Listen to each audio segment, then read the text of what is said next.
Baik, Assalamualaikum warahmatullahi wabarakatuh. Sebelumnya, perkenalkan nama saya M. Erik Verlanda dengan NIM D1C123003. Pada kesempatan ini, saya akan menyampaikan jawaban eh, mata kuliah ujian mesin dan peralatan industri. Setelah ini, saya akan menjelaskan soal-soal yang telah saya kerjakan secara tertulis, yang bisa dilihat dari layar sebagai tampilan ujian tertulis tangan. Langsung saja kita mulai dengan soal yang pertama, yaitu jelaskan perbedaan konsep sortasi dan grading pada hasil pertanian. Sebutkan contoh komoditas dan alat yang digunakan untuk masing-masing proses.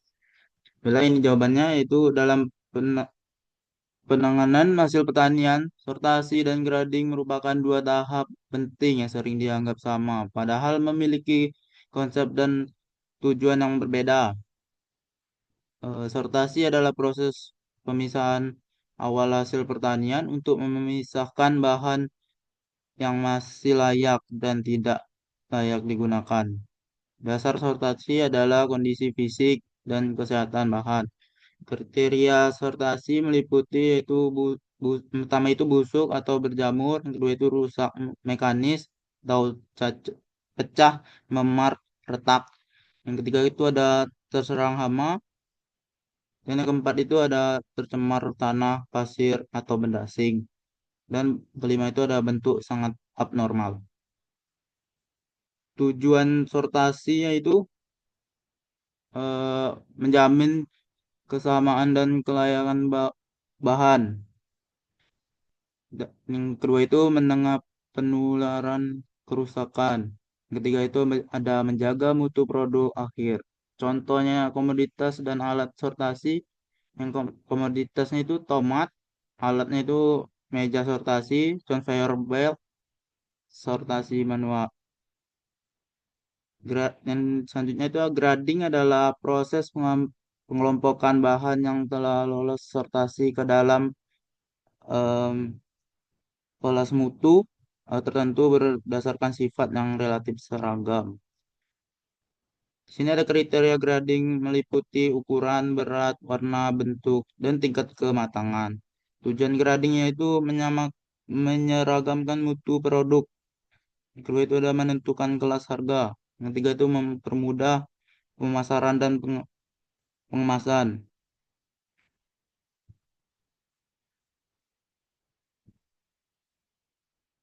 Dan contoh komoditas dan alat grading, komoditasnya tomat, yaitu alatnya mesin grading ukuran, roller grader, timbangan otomatis.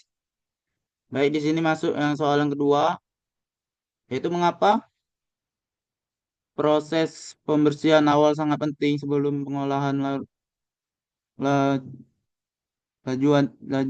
lanjutan. Jelaskan, maaf, yang kedua ini mengapa proses pembersihan awal sangat penting sebelum pengolahan lanjutan. Jelaskan dampaknya terhadap mutu produk dan umur mesin. Baik, sini jawabannya, yaitu pembersihan akal adalah tahap menghilangkan kotoran fisik dan biologis dari bahan hasil pertanian sebelum dilakukan pengolahan lanjutan. Jenis kotoran yang dihilangkan yaitu tanah, pasir, batu kecil. Kedua itu ada debu dan sisa tanaman. Ketiga itu ada serangga dan telur hama. Yang keempat itu ada mikroorganisme penyebab pembusukan. Dan di sini ada dampak terhadap mutu produk. Eh, Pertama itu ada produk menjadi lebih bersih dan higienis.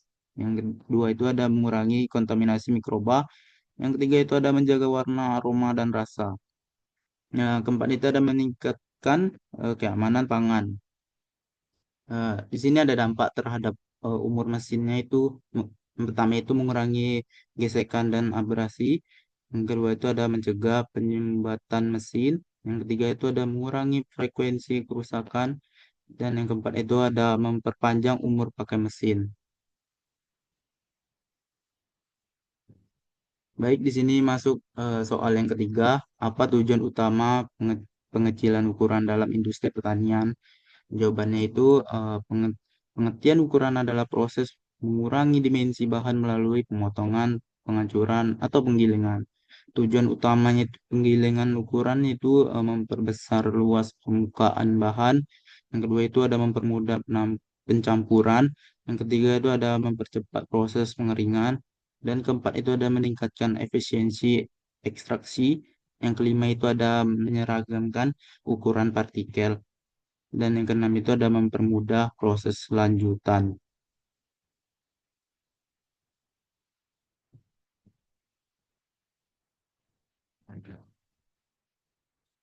Baik, masuk pada soal yang nomor 4. Jelaskan perbedaan prinsip kerja hammer mill dan disk mill. Atau lengkapi dengan gambar dan jelaskan kapan masing-masing lebih tepat digunakan. Baik, di sini ada gambar hammer mill. Prinsip kerja hammer mill bekerja dengan prinsip tumbukan di mana bahan dihancurkan oleh palu-palu atau hammer yang berputar dengan kecepatan tinggi. Mekanisme kerjanya itu pertama itu bahan masuk ke ruang penghancur, yang kedua itu ada palu berputar dan memukul bahan, yang ketiga itu ada bahan pecah dan keluar melalui saringan. Nah, di sini ada karakteristiknya itu yang pertama cocok untuk bahan kelas dan kering, yang kedua itu ada ukuran hasil tidak seragam, yang ketiga itu ada kapasitas besar. Baik, di sini ada gambar yang kedua itu disk mill. Eh, dis- Prinsip kerja di Smith itu bekerja dengan prinsip gesekan dan tekanan, di mana bahan digiling di antara dua piringan atau disk. Di sini ada mekanisme kerjanya itu, pertama itu bahan masuk di antara dua disk, kedua itu ada disk berputar dan menggiling bahan, yang ketiga itu ada bahan keluar dengan ukuran lebih halus. Karakteristiknya itu pertama itu hasil lebih halus dan seragam, yang kedua itu ada cocok untuk bahan agak basah. Ketiga itu ada tingkat kehalusan bisa diatur.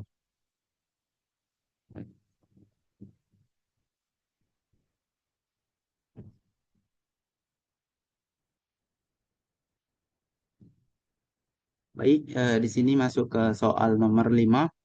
Jika terjadi kerusakan biji selama pemindahan bahan, faktor apa saja yang perlu dievaluasi? Ya, jawabannya itu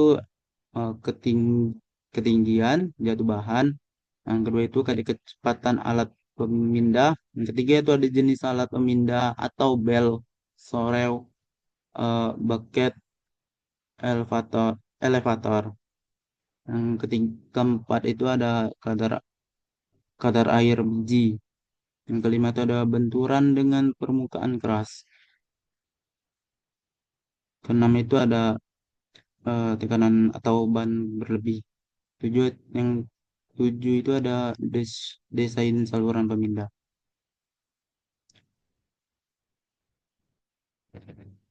Baik, di sini masuk soal nomor 6. Itu mengapa viskositas fluida sangat berpengaruh terhadap pemilihan pompa.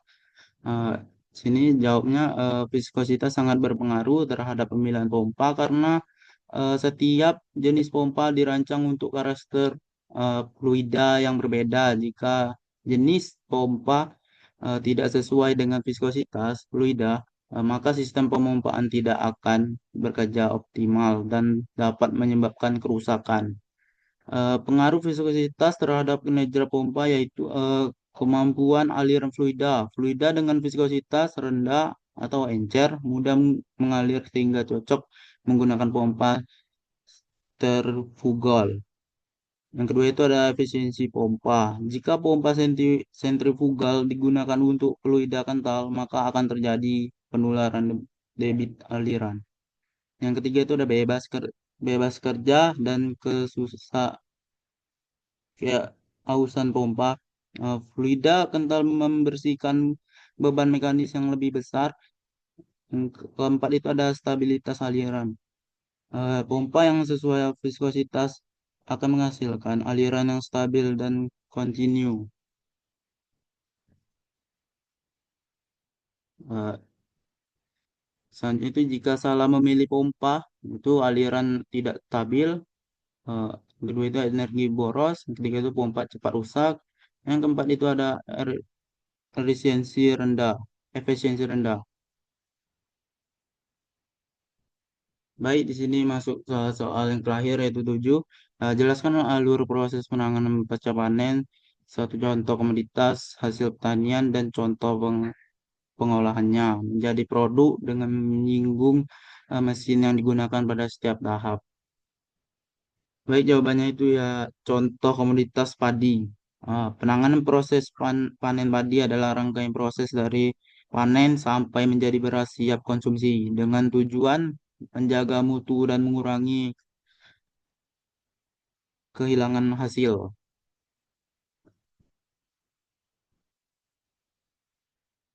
Pertama itu ada panen. Panen dilakukan saat padi sudah matang. Alatnya itu sabit, combine, harvester. Tujuan itu mendapatkan gabah yang baik dan tidak rusak. Yang kedua itu ada perontokan. Gabah dipisahkan dari jerami. Mesinnya itu thresher. Tujuan itu mengambil gabah secara cepat dan bersih. Yang ketiga itu ada pembersihan. Gabah dibersihkan dari kotoran seperti jerami dan debu. Mesinnya itu cleaner atau blower. Tujuan itu menjaga kebersihan bahan dan melindungi mesin selanjutnya. Yang keempat itu ada pengeringan. Gabah dikeringkan untuk menurunkan kadar air. Alatnya itu dryer atau dijemur. Tujuannya itu mencegah jamur dan kerusakan. Dan kelima itu ada penyimpanan. Gabah kering disimpan sebelum digiling atau tempatnya itu karung, gudang, atau silo. Tujuannya itu menjaga mutu gabah. Selanjutnya itu ada penggilingan.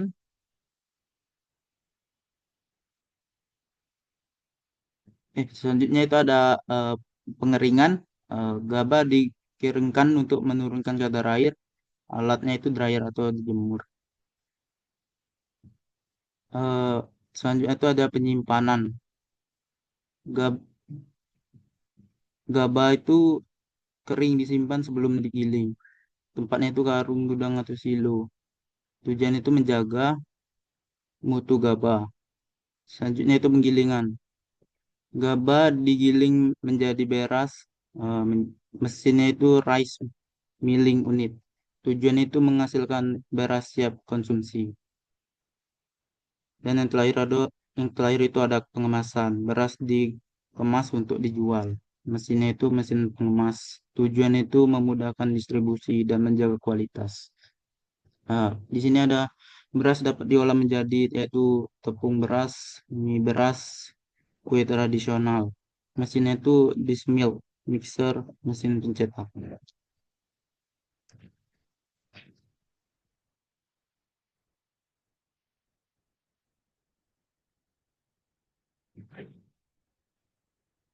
Demikianlah jawaban yang saya sampaikan eh, untuk ujian mata kuliah mesin dan peralatan industri, baik secara lisan maupun secara tertulis. Nah, semoga penjelasan ini eh, dapat dipahami dengan baik. Apabila terdapat kekurangan dan penyampaian, saya mohon maaf. Terima kasih atas perhatiannya. Wassalamualaikum warahmatullahi wabarakatuh.